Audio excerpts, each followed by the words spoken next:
Hey everybody, welcome back to the channel. Today we're going to be looking at a very exciting game, the semifinal game one between New York Titans and Austin Outlaws from last year's MLQ Championships. Just wanted to take a chance to thank everybody for your donations. This video is made possible by one, I really do appreciate, and for continuing to watch the videos. I plan to keep them up. I know I took a couple days off there between hosting the 8th Man show on Friday and just needing a little break on Saturday. I figured everyone would be okay. We'll get back to it now. We should start going back to one video a day starting today and continuing tomorrow and onward. Again, thanks everybody so much for watching. Like and subscribe below. Let's get into it.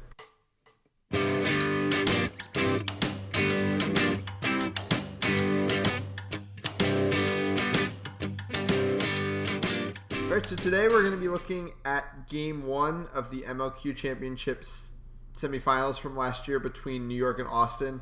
One of the best series that's ever happened in Quidditch. I mean, I don't think there's been many series in Quidditch, but it doesn't have much competition. Besides game two, which was a bit of a one-sided affair. We've got Nick here to break it down with us. So Nick, I think our viewers are familiar with this point about how kind of I go through analyzing a game. How do you like to go through analyzing a game? So I think I tend to go back a little bit more than you. I tend to analyze more possession by possession to really break it down and see what went right and wrong. Sure. And then as I get later in the game, I tend to see more of the patterns. Sure. Yeah. But that's not necessarily conducive to a video. No, of course, no. I just still think it's worth letting people know how we look at things. Absolutely. Like we said, this is semifinals between New York and Austin. This is game one of a best 2 out of 3. How would you kind of break down both the offensive and defensive ways these two teams were running things coming into this game? So New York was incredibly methodical all year, basically, right? They were basically running what we saw out of Cavalry through the USQ Cup, where you would move the ball around against 3 flat up top until your beaters won and created an advantage, and then they would go and try and score. Right. And then Austin would do a lot of the same, but I think was more apt to run into transition coming into this game. And both teams were pretty much running man defense, I believe, all season. Yes. Yeah. Austin broke out the Cav wall in game 2 of the Boston series, but right. I think before then they hadn't really run a zone. Yeah, and then the only other thing with New York is that they would kind of run that little hitch where they would give it to Lindsay Morella coming off kind of a looping route on top and let her drive and create from there. Yep. But outside that, it was a lot Cav volley. So let's get into it. Obviously, New York in black, Austin in the blue. Mm-hmm.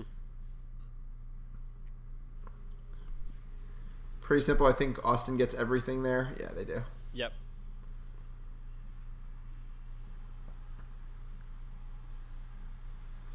I feel like Augie went a little... Augie loses control here. Yeah, that was a completely... We can go back real fast. So you're going to see him... I didn't even go back far enough. Running all the way down there, but I feel like the team wasn't ready to go at all. Yeah. I mean, the part of the disadvantage of Austin starting in their 2 male beater set off the top here is that they don't have that like litany of drivers that they have in their mixed gender set. That said, Cole was still able to do enough to create a no-budger situation, and Cav is very adept in those spots because New York was also in a 2-male set, which is not one of their comfort zones. I think Taylor Crawford wasn't even in the game for that possession. They're sticking in their 2-male set here, though. Yeah. So maybe he was, and maybe he just got beat out of position. No, Ben Fernandez ran the boards up for them. Got it. So here's the patient New York offense. There they go. Yeah. Now, what do you think... And you guys had to play this New York team.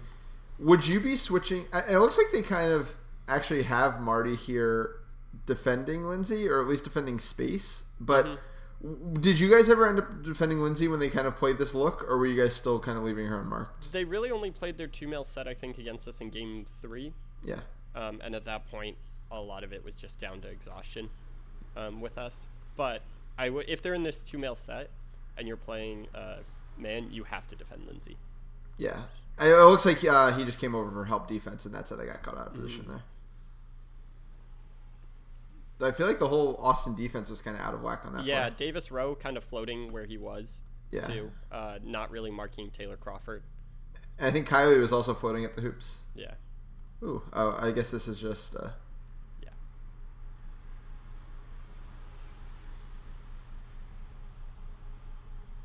So I guess there was a stoppage. They called that no good for some reason. Then they gave him the ball back and they missed because it still says 10-0 on the screen. This is further ahead. This is a different possession entirely. Got it. Okay. I think the scoreboard in time will catch up in a minute. Okay. But because you're basically in a whole different line. Augie's in the quaffle now. Right. So budget control with New York. Mm-hmm. I don't think there's that many skips. I think that was the only skip because it was one of the first games in the morning, yep. and the feed was still getting better. I don't love Augie trying to take Taylor Crawford off the dribble. So I think that's a problem a lot of people ran into over the course of this tournament. Mm-hmm. I think you have to have watched. We knew the bracket going into this, right? Like you knew that you were probably playing New York. You could have watched the New York Rochester games and seen, because he was having a tournament this whole weekend. It wasn't like he just suddenly turned it on in the semifinals. Right. I'm curious what happens here that this bloodsher does not become a problem for Augie here. Oh, she just threw a missed. Probably unnecessarily high throw there. I mean, if you think you got it and he's not paying attention, I don't hate it, but yeah, I think against Austin, those are the kind of throws that lose you games. Yeah, exactly. That's really it. It's like I would honestly, especially with New York, the way New York is running this, where they're kind of slowing the ball down themselves, you're not hurting anything by making Austin take longer possessions. Whereas exactly. If you're trying to push them out of range, you need them to go quickly so that you can maximize the number of possessions. Same play, trying to use that on Mark Chaser. Mm-hmm. Just a bad pass. Recovers. So that was just the fact that the beaters were there to, like, how does Kylie lose possession after Lindsay turns it over? Is that Claire? That's Claire? It's Claire. Yeah. Okay. So Claire gets it here. It's just all of the beaters are literally covering her. Mm-hmm. Yeah. So it's just smart positioning, right? Getting a beater out to the wing chaser to protect that pass. New York does this a lot too, where once they clear that primary point defender, they'll immediately swing wide to try and help on that side. And that was just really good ball movement to every time someone stepped to a player, finding the open player. Yada does something that I think a lot of players could benefit from, in that when he catches the ball, he immediately looks to stiff arm right near the hoops. So we're talking right here. Yeah. So he catches the ball and then uses the one arm to keep Matthew Gregoire off him. Right. I think that's really underutilized, especially near the hoops. So it looks like we did get one more skip of time, but I know those will eventually stop. Just killing time back there. Yeah, it's fine. Yeah. No reason to risk a turnover with no beaters around. Where are all the beaters in this play? I'm curious. Just engaging with each other upfield, I guess. Yeah. I mean, I honestly think that is underused sometimes. The offense just taking a free shot at budget control before they've even had to cross midfield once. Yeah. I don't think it's the worst thing. So both teams, it looks like, are sitting on yellow cards. So it's just 3. It's a really good tackle to create budget control there. Mm-hmm. I think it's underused because a lot of beaters don't like to be as physical. Just like Jax thinks he's just comfortable there, and suddenly he's on the ground. And I mean, that's the easiest way to get that beat off on him. So yeah, I think part of that. I think with two-handed tackling, it's a lot easier. That's fair. Because so much of one-handed tackling is momentum-based, right, that you can't really drag someone to the ground as easily. Especially if someone's bigger than you. Mm-hmm. I think Janice ends up with a yellow card for it, too. Janice does pick up a lot of yellow cards for her tackles. Mm-hmm. Maybe not. She does get a yellow card in one game. Yeah. At minimum, they lost budget control. Mm-hmm. No, yeah, you're right. She's not on the field. Oh, no, she's back there. Yep. And that's something we talk about a lot. I remember it was kind of a running theme that teams aren't very good at running beater power plays. Mm-hmm. I think this is just really clean. Like, basically, this beater can't do everything here, so you might as well shoot down all the defenders, force this beater to commit, and once that beater commits, if it's to anything but the quaffle player, you should have a yeah, goal especially in MLQ, too, where they have to tag in on the middle hoop. Like, John is now just has a barrage of people in his way, and this passer shot is just so difficult. Exactly. And the hoops are more widespread. Mm-hmm. So New York gets super lucky in that way, where the time for Hagag's card expired right before the goal. Oh, So yeah, it would have been. Yeah, that would have been rough otherwise. So what's Austin? Can you pause this for a second? Yeah. What's Austin doing to defend this kind of 3 high look? Because you have Arian up here kind of pressing high. Right. You have Augie meeting the top. And then is there third just kind of floating? This is the third, right? Yeah. I think that's Kylie. Or, Yeah. sorry, Aaron. Aaron, Aaron McBride. Yeah, she's just kind of floating, right? Mm-hmm. What do you think about that? Like, if the 2 others are pressing, do you want that third kind of floating there, or do you want... Well, the reason you should be pressing here, right, is that this is 1 bludger, this is a 2nd bludger, so Austin is the only active bludger. But the problem with this press is that I assume this red line was midfield, so yes. New York hasn't even crossed yet. Mm-hmm. So this press is kind of at an awkward time. I assume she's going to go make this exchange in the bludger play, and I kind of would like her to pressure Quaffle first, personally. I don't know how you feel about that. Yeah, I understand clearing there, but it depends on how comfortable you are moving quickly. Like, I know we're lucky enough to have played with Max, who will just go and run up and make that tap and then just continue on like nothing happened. Right. But if that takes a bad bounce, it's going to be really hard to press efficiently. Oh, no, she did press. Look at that. We were talking crap about her, and she did the thing we would have wanted her to do. But there, New York didn't even have to waste their turnover. Yep, and now... Austin won that as well, so they should be able to press again. See, I think Aaron was a little slow there, and they could have forced the turnover if he didn't have that extra wing option. Yep. And now Jack's out of position. And New York's doing a really good job. Did a really good job of towing the midline there. Yeah. That's really nice on their part. I mean, I would like to talk about motions that these teams are running, but they're not really running any motion. Passing the ball around. Yeah.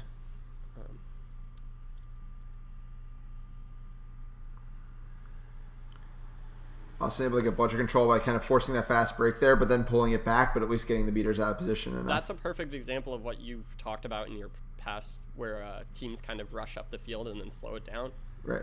Yeah. It still accomplishes something. Mm-hmm.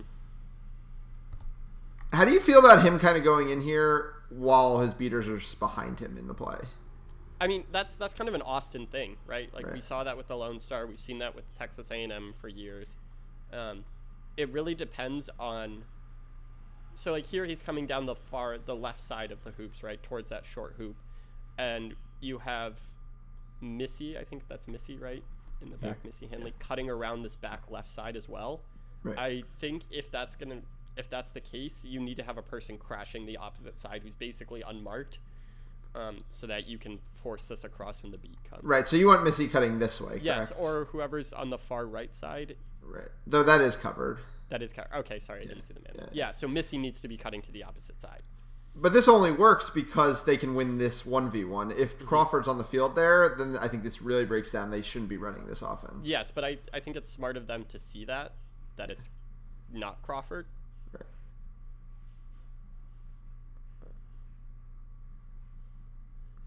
I like the close down, by the way, on the beater on the original player that has the ball to force the immediate pass. I don't think that's done enough. I think a lot of beaters will kind of stay flat on the hoops, let that player pick it up, compose themselves, start finding passes. Mm-hmm.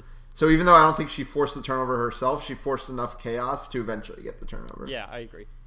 And Fiona's really good about that. I think this is Fiona on the field. It is. It looks like she's very well known for doing that with RPI. So they're not really pressing, but they're meeting really high. Yeah, they are. It's almost like kind of that old Lone Star look, right? Because they have vertical beaters too, which you don't see that much. I think also part of it is the way Cole plays.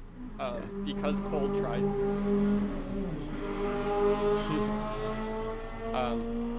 now that that's been gone through.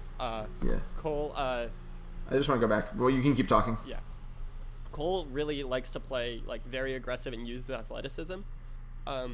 And Fiona tends to be pretty patient and let people come to her, especially on offense.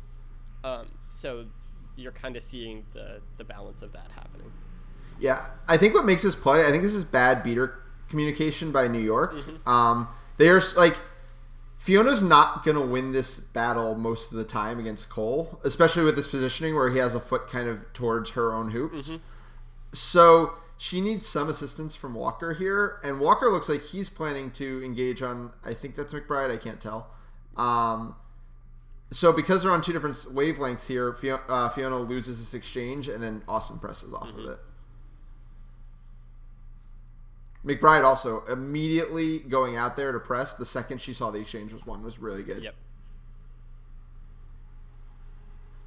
Also, we don't have the crazy pixelation, so if we're occasionally calling someone the wrong name, it's just because we're kind of just seeing blobs on the screen.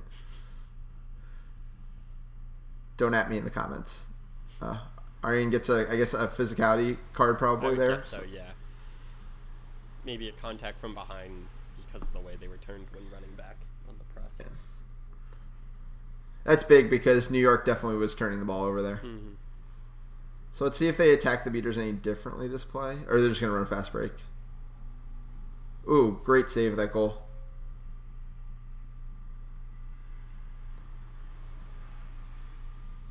I think that's Emily Hickmott at beater. Okay. When did New York got budget control during the fast break or during that offensive set? I think the press. Yeah, I think the press. There was a bludger thrown. Gotcha. Yeah, here comes Kylie.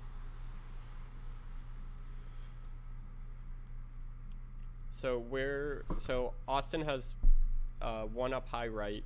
I'm assuming one kind of low down to the left and then behind. Well, I think that's the beater, right? So the other's even further behind. But the other's farther back. Yeah. So this is interesting. I've never seen a play like that. It looks like she literally set a pick on Walker to give Travis time to attack Weishart here. Can we run that back for a second? Yeah, like it looks like a literal body block if you watch it again. The way someone would throw a pick. Mm-hmm. I've never actually seen that look before. I don't know if it's like effective. I've just never seen it before. I don't like that forced shot there at all. I mean, I think that's probably what they were looking for off of that. Mm-hmm. But I mean, he was probably around here, 10 yards out. I mean, what's your?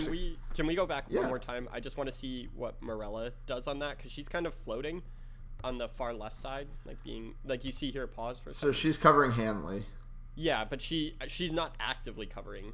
Right. Hanley. She's kind of floating. And New York threw this at us in their series against us.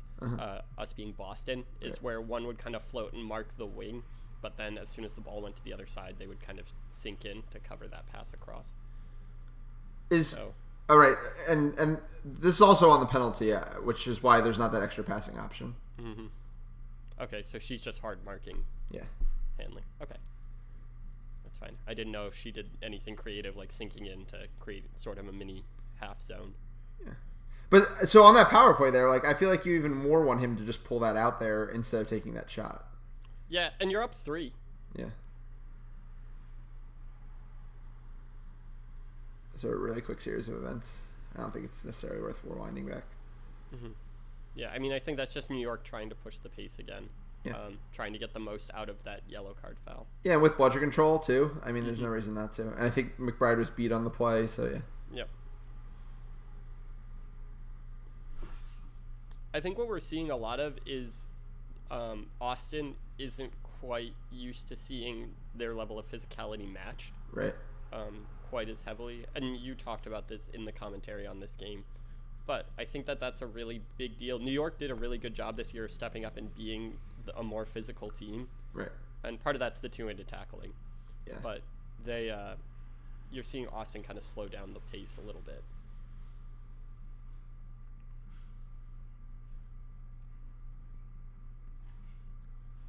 They also need to look to get, like, you can't run cav ball against 2 bludgers. Like, you have to make a play for bludger control at some point. Mm-hmm. That's a rough contact penalty. Yeah. It's been an impressive number of physicality penalties in this game, considering two-hand tackling is legal. Oh, good play there by Travis. See, like, Austin just doesn't want to take, like, a safe enough reset for some reason on some of these possessions.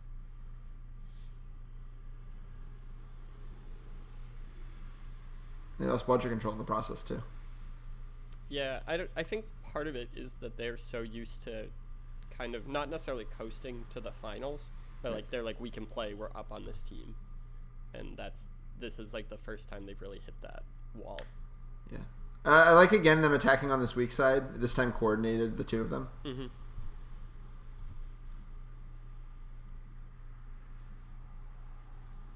Why do you think they're taking so many of these like mid-range shots? Like I feel like that's not necessarily like I know Augie has that mid-range when he's in, but like I feel like that's not necessarily their style. So who took that shot?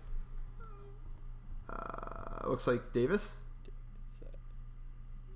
Yeah, it's Davis Rowe. Why is Josh? So I guess really it's not the question. Is not why are they taking that mid-range shot? It's right. Why is nothing else available? Why is Josh Andrews dragging his defender right into the hoops at the exact same time? Like this, this has happened a lot in this game. Is that the person who's marked is running straight into? Do you think he's thinking about a screen here? Like I think it's too deep. That's the well. keeper If you watch there. him, he just kind of runs in and then runs straight behind the hoops. Yeah, like, he doesn't ever go for the screen. Yeah, it was almost like he was kind of posting up on a little drive there. Yeah. Which I mean, if you hit him in his hands. Like Morello can't do anything about that, like above his head. But but I think right now we're seeing kind of again it's the first game of the morning too, right. But I think we're seeing kind of an uncoordinated attack from Austin right now. Yeah, I mean they were up a quaffle player there, and they weren't able to throw a pass to an open person cutting. Like that should have been the idea. The of one that marked possession. person was the one cutting. Yeah, I think we get Crawford back in right now. If that's the case. They also seem like less prone to using their female chaser on offense when it's not Casey in the game. Which is interesting because McBride and Hanley have both been phenomenal chasers in the past. McBride ate us alive in the finals. This is a little bit of almost not exactly the way Boston was running it, but Boston look where the second the ball's going to that second player, she's already tapped out his defender so that he has all the space to drive into. But they don't take it. Or do they this time? Of course. Yeah, they do. Yeah, like I really like that play. Like Boston, you guys can introduce it this summer. I've been trying to get Harvard to run it a lot this year. I feel like it's a really nice offensive set that was going underused. I mean, it's one of the big principles that Tufts we kind of developed at Tufts, right? And then brought to Boston this summer. Somehow those elite beaters just make it run a little extra pretty. Yeah, exactly. Yeah. So Marty takes this wide angle around. Yeah, which gives Tate kind of this blindside shot, but the problem is he hit like the worst thing you can do as MLQ is hit the beater right on top of the only hoop they're allowed to tap into. Like it's the one spot that Devin Lee was able to keep his bludger there. That's a really aggressive play by Devin. That's the only bludger New York had on defense, and he threw it at Kylie running away from hoops behind the play. Yep. So it's not a good play. Let's see if Austin finally how'd they not capitalize here? So go back. I think Taylor Crawford follows Marty around the whole way, and then he has to get rid of it because Taylor's just locking him down. So here's the loop. He gets around the screen. Right. Taylor's right there for him. And the pass comes across to Anderson. Yeah, he just throws it over Josh's head. Yeah.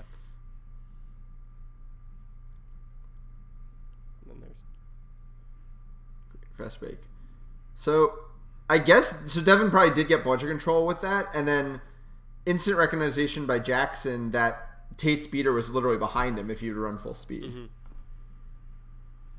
I think it was a really good job to recognize that 3 of the 4 Austin Quaffle players were behind the hoops or like right next to the hoops, so they could really only get level with him and not in front of him. Right, and that's the danger of playing behind the hoops. Like the good side is it kind of creates an issue for the defensive beaters. The bad side is that all of your Quaffle players are now behind the play. Well, the other interesting thing there too is part of the value of playing behind the hoops there is that the beaters have to flip back and forth between the beaters attacking them from the front side of the hoops and playing defense on the back side. Right. But there were no beaters to pressure them on the front side. They had all gone behind with Austin. Like Tate was back there. Yeah, I mean, I think the plan hypothetically worked out for Austin. I think if Marty's pass hits Andrews there, I think Andrews probably just drives in and scores. He was completely unmarked and there were no bludgers. Yeah, that's John Anderson, not Josh Andrews. Oh, my bad. Yep. Point stands. Yeah. High press by New York's beaters to get the ball back center. Devin Lee just blew this entire play up after after that initial dodge beat. So let's just, as like if you're a younger beater, how all the ways he blows up this play after the miss. Yeah, we can also look at what Ayala Silver's doing there to help yes, kind of anchor that. I'm going to slow it down so that we can look at it just a little bit slower. So Silver's here. Yep. And this beat's about to miss. So they both are instantly running. Ayala Silver pressures the passing option. Lee pressures the initial option. Yeah. They force a pass that's not there, and then Lee's able to still have his ball. Note how Lee didn't fire it there. If he fires it, which I think a lot of beaters do there, it nicks and his ball's out of the play. He tapped enough so that he kept his ball, which allowed him to make a second beat. And then, I mean, Hagag has it pretty straightforward from there. Yep. I think one thing that's really important to see there is that Ayala Silver and Lee split when they notice. A lot of times you'll see beaters both kind of run towards the ball, and that allows that backdoor cut to happen, or even that safe reset. But as soon as Lee recognized that Ayala Silver was going for the ball, he sprinted off and looked for the next most dangerous option. Yeah, I think there's two things young beaters mess up about that. One is not splitting, and one is not reacting immediately. And those are the two things you have to do for that press to work. Yep.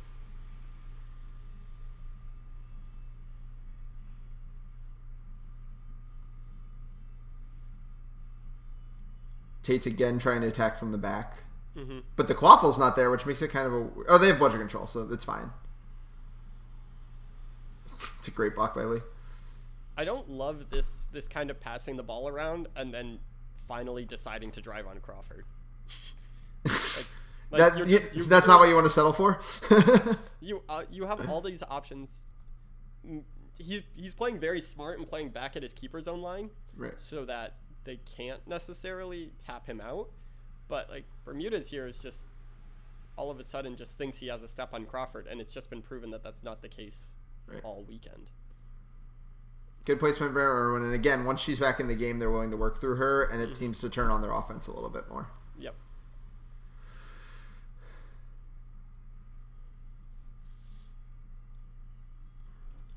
Who's the fourth chaser in with them? It's John Anderson. Augie's in a chaser. Yep. Okay, ball comes up this right side. New York kind of in an overloady-ish set.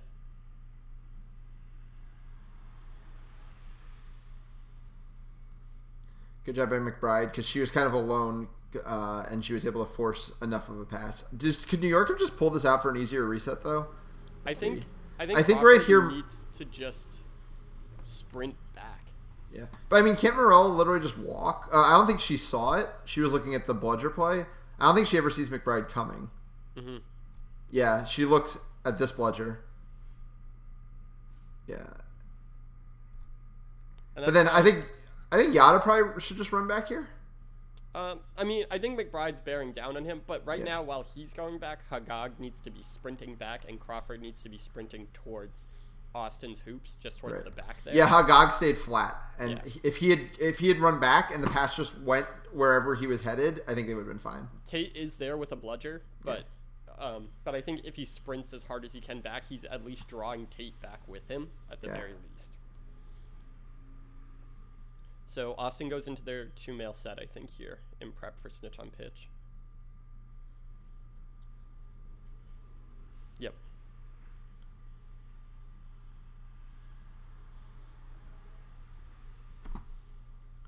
So who are the two beaters? I can't tell who this is. John Molina and then Jack Wang.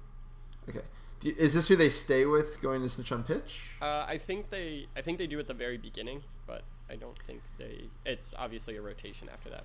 Yeah, and unless they internally think that this is their best snitch on pitch, I would have liked to see like maybe Molina take like Tate's last shift and then have Tate ready for this rather than Tate subbing out right at what I assume is almost snitch on pitch time. Yeah, I mean, I think realistically, the whole Austin beater core is pretty well versed in snitch on pitch. Molina was part of that Cav set that has won USQ Nationals on snitch on pitch grabs for the last few years. For sure. So I think it's fair to say that he's perfectly competent for this situation. Good play by Lee there, making that throw before I guess that was John Anderson. Yeah, could do anything about it. Yeah, Austin played a lot into their depth in this first game, which is kind of interesting to see. I mean, it makes sense though if you're expecting 4 tough physical games in this day. You know, like you don't think New York's necessarily going to be the problem. Do you like... So, again, we're getting such a pitch situation. Would you prefer he throws here, or would you prefer he pulls back here in a game this close? I mean, I guess MLQ rules change it a little bit, but... It's going to be snitch, quote unquote snitch range. Obviously the situation shifts. We had a lot of different scenarios, Boston, that had been planned out. But in this situation, like, you want to have control going into snitch on pitch. And if you trust your seeker can make a grab right there, you want to give them the first 20 seconds of the snitch. Right. Because he does, even though he makes the beat, he still maybe loses bludger control. I mean, either way, even if he had gotten it out of there, it's kind of a like high risk, medium reward. Like, you keep bludger control, it's not getting it back. Stoppage. Oh, he's getting a card off of it too, so that makes the play even worse. I assume it was illegal contact on Lou in that little scramble. Good swat by Irwin there.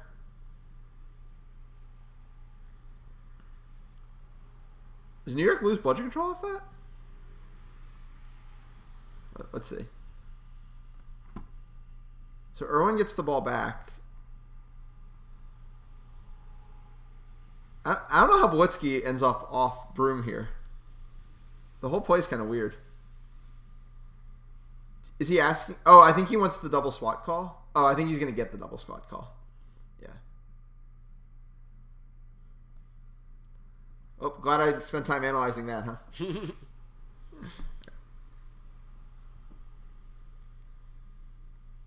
And Irwin's time doesn't get served because they were still serving Molina's time. Doesn't get so it's released, kind of yeah. So it's kind of the opposite of the situation that happened in New York before. Mm-hmm. If I'm New York there, I'm possibly thinking about, I would ask what the time was, and I'm possibly thinking about trying to carry that beater's time into snitch on pitch. Mm-hmm. I think it's reasonable. But though there is still a seeker floor at that snitch on pitch point. Mm-hmm. Yeah, I think it was close, but someone finally gets around Taylor Crawford. With a beater's help. Mm-hmm. I do like how condensed New York is playing their defense in this setup, though. Yeah. Like, they're meeting him at keeper zone line. They're not meeting him.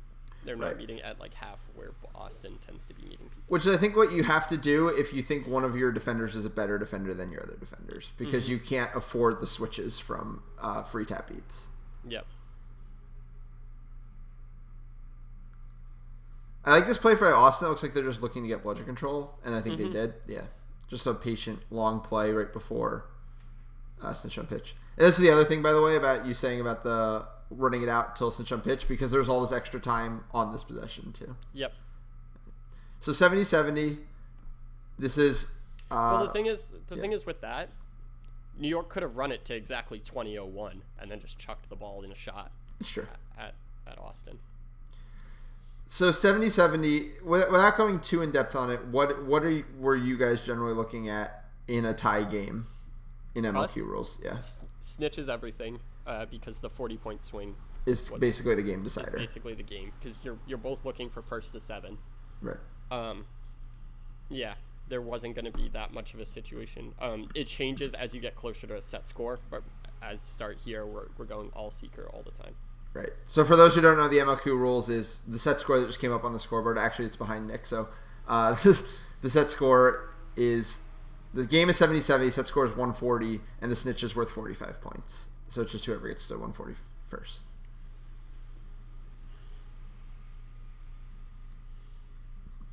So we'll see if both teams follow your pattern. Yeah, it's all... So do you think... Who should be going for it and who shouldn't be going for it in this situation in the Quaffle game? I mean, in this case, if I'm New York, I'm killing as much time as I can on each possession. Right. Just because I think with the knowledge of what Augie, who's currently in the Quaffle game, can do to you, you should be well aware of that. Right. Like, at best, you're exchanging goals, basically. Yep, and Casey can just tackle as well, if not better, than pretty much anyone in the game.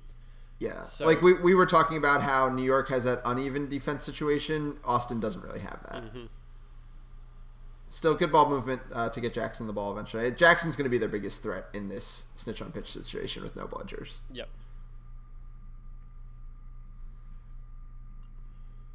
I'm surprised Austin isn't more in a rush. I feel like this kind of gets into like what you're used to from years and years of playing, where it's like, oh, my seeker has all the time with the snitch. Let's just stand here for a second and see if they catch. Where really, all they want to do is this. It's a great tackle. Yeah, I think Jackson gets a card for it. But, Okay. Because propelling himself? Yeah. Got it. But I do think that you're right. I think that there's part of the non-playing coach mentality is that you can kind of analyze these situations from the sideline and kind of read and push tempo. Whereas with Augie being the head coach of Austin, he can't really decide when to push tempo strictly. So what was your cutoff for beaters getting back into the Quaffle game? Like, is it when the game's 50. first to... So let's say we're at, it was whenever the team that was closest hit 50. Got it. So right now it's 60. Yeah, the only time, so... Oh, you mean 50 Sorry, points. They've scored 50 points. They've scored 50. So first to left. 2, basically. Yeah, first to 2. It wasn't... We didn't pull it back in if we were up. If we were... So, can you pause this for a second? Yeah. So, let's say right now score is 80-80, set score is 140. Say that's Boston instead of New York. When we hit 120, we would keep in the Stitch game because we didn't want them catching and creating a momentum swing. But if Austin was at 120, we started bringing bludgers back into the Makes sense. Game. And I moved you down in the corner so everyone can see the scoreboard now. I don't know. I think this is slow on Austin's part to not just force a pile up. Like, I don't know how a goal happens here. Yeah. It should be a pretty dead play. I think this is even Travis standing right here that could just clean it up if they just piled it up. And suddenly the ball comes out of here. Yeah. If Hagag has it in the bottom of the pile there and you're in that pile up, someone should just be holding onto his arms, both of his arms, basically. Yep. So that he can't propel a ball in any way. Mm-hmm. We get stoppage. I think it's a blue card on one of the beaters. It looked like Tate. Yeah, but because of the goal, his time's not served. It's a bad break for New York, to be honest. Mm-hmm. So we're not quite. One more goal for New York, and then Snitch Grab will win it. Correct.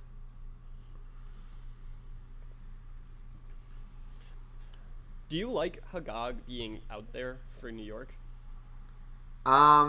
So what lineup do you want to play? You want to play Jackson, Crawford, Yada, and Morella? Well, did they go to their 2 mail set here yet?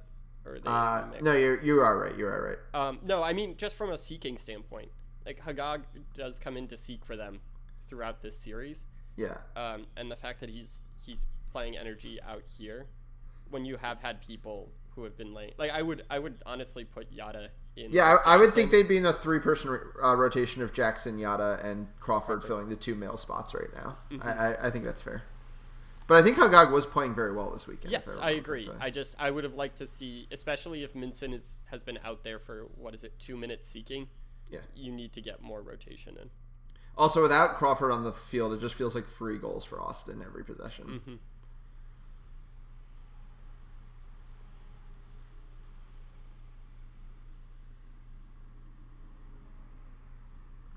So now Crawford is back out there. Yep. Now, would you ever take into your equation the fact that there's a really talented snitch like Tyler out there? Absolutely. I definitely would. But I think if your beaters are keeping, for us, because we had the physicality to kind of match Austin, we just kind of wanted to tie up their beaters wherever we could. Yeah. To keep them, because we didn't know if they were going to pull theirs back into the Quaffle game at any given point just to create a turnover. Plus, Max has kind of pioneered the strategy of being able to flip between Snitch and Quaffle very fluidly. So there were a lot of times where even though our strategy was just play Snitch, Max would just show up in the Quaffle game, or our beaters would just show up in the Quaffle game and blow something up for us to create a quick goal the other way. Yeah, I mean, speaking of that, watch what Tate does right here. So he's just in the bubble, like in the seeker bubble, but he sees a Quaffle. He takes one step and pump fakes and gets a turnover. Yep. Like, that's perfect. That's exactly what you want to be doing. And he immediately turns around and just completely goes back to Snitch. Yep. So Austin was running that great pick and roll concept on these possessions, and then Augie just tried to go at Taylor, which was just not as efficient. Still though, like New York does not seem to have an option if it's a no budget situation especially with Augie in the quaffle game. Yeah. Which, as we'll see against you guys, because I'm going to break that game down eventually, Augie plays in the beater game, and I think that makes all the difference. I agree. Yep. I think part of it too that's interesting here is I would have liked to see if I'm New York, I would like to see my beaters maybe make a play on Seeker, and when they have a chance to fill that bubble, just kind of turn their head like Tate did and see if they can create those quick turnovers. I mean, up until now it was okay because they were exchanging goals, and every time New York would go up one, but now every time Austin goes up one, which is actually a problem for New York. Can we rewind for just, I think, 10 seconds at the beginning of this possession? Sure. So you have Casey Irwin, one of the best tacklers in the game, on Yada, and you have Taylor Crawford screening her off to Augie, who I don't know if that's much of a great switch. I think whoever's got McBride on them should be the one screening, right? Is that Molly Potter, I think? I think Molly Potter's being marked by McBride. Right. Oh, no, I think that's Molly. I can't tell who's who. I think that's Molly. I think Lindsay's the one up top. But Lindsay, I think, needs to come over and just they need to get McBride involved in this switching. Right. I think that's a really good point. Because screens aren't useful if you're switching to an equally or even just a slightly less talented tackler, because they do it there so that they get the switch you want. Mm-hmm.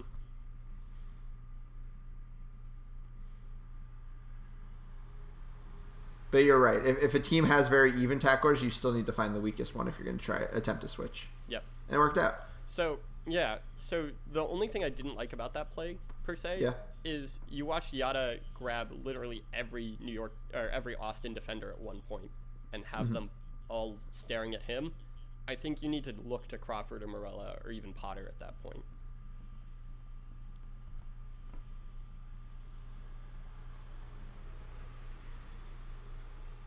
Augie's out of the quaffle game for the first time. Right. And New York presses there in the quaffle game because the Austin Seeker isn't around. Mm-hmm. So that is kind of what you were hoping to see. Yep. Good adjustments. I also think, and we keep seeing this all weekend, the way this play originally happened, because I think this is the catch. Mm-hmm. Do you know? Yeah, it's the catch. Matthew Gregoire, we can go back. Yep. Runs in off this break. He doesn't have any help, right? I mean, here's one of his chasers. He's got McBride here, but he runs into the entire team and a bludger. Mm-hmm. And this is kind of a preview of what ends up happening in that really big match with Boston, right? Yep. Where he kind of keeps forcing it, even though anytime Austin actually would just run their half court, it worked out just fine. Mm-hmm. Yep. Game 2, he runs that exact same play again. Exactly. And he runs into, right there, he ran into Taylor Crawford, and he runs into Brian Mulcahy in Game 2. Right, which are like, these aren't unknown factors, right? Mm-hmm. Like, these are players who are known for being really, really Brian good defenders. Brian had put Matthew on the ground, I think, 4 or 5 times in that game. At that point, yeah. Yeah.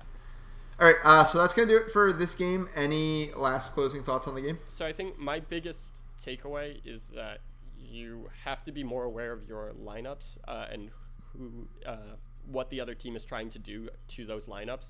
Austin played really, really high defense, whereas I think if they compact that a little bit, they're going to have a little bit more success on that situation. Right. And New York did a really, really good job of realizing and funneling people into Crawford through the whole game.